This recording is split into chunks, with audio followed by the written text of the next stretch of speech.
শিক্ষক হলেন এমন একটি কম্পাস যা শিক্ষার্থীদের মধ্যে কৌতূহল, জ্ঞান এবং প্রজ্ঞার চুম্বককে সক্রিয় করে।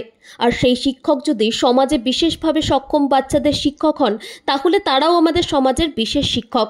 কারণ বিনা পারিশ্রমিকে নিরলস বাচ্চাদের মন শরীর বুঝে তারা বাচ্চাগুলোর মধ্যে জ্ঞানের আলো ছড়িয়ে দিচ্ছেন। কিন্তু ভেবে দেখেছেন, শিক্ষক দিবসে তাদের অবদানের কথা কতজন মনে রাখি? কতজন সংবর্ধিত হয় সমাজের কাছে? আসলে প্রদীপের নিচটা অন্ধকার থেকে যায়। তবে সরস্বতী ভান্ডার শিক্ষার জন্য সমাজের কল্যাণে প্রয়োজনে অন্য ধারায় ভেবেছেন, স্রোতের বিপরীতে কাজ করেছেন। আর তাই 5ই সেপ্টেম্বর শিক্ষক দিবসের দিন সংবেদনের বিশেষ ছাত্রছাত্রীদের শিক্ষকদের সংবর্ধনা দিলেন ঝর্ণা ভট্টাচার্যের সরস্বতী ভান্ডার। সংবেদনের কর্মকর্তাদের হাতে তুলে দিলেন বাচ্চাদের প্রয়োজনীয় কিছু উপহার।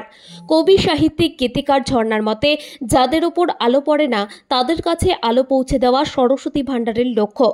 উপস্থিত ছিলেন Rotary Club of Kolkata, benevolence, MCKV CEO Parthasarathi Chakraborty, Sourav Saha Chowdhury আইনজীবী, জাতীয় সভাপতি WHRPC। উপস্থিত ছিলেন Arup Ratan Acharya, head of the department journalism and mass communication, Seth Anandaram Jaipuria college.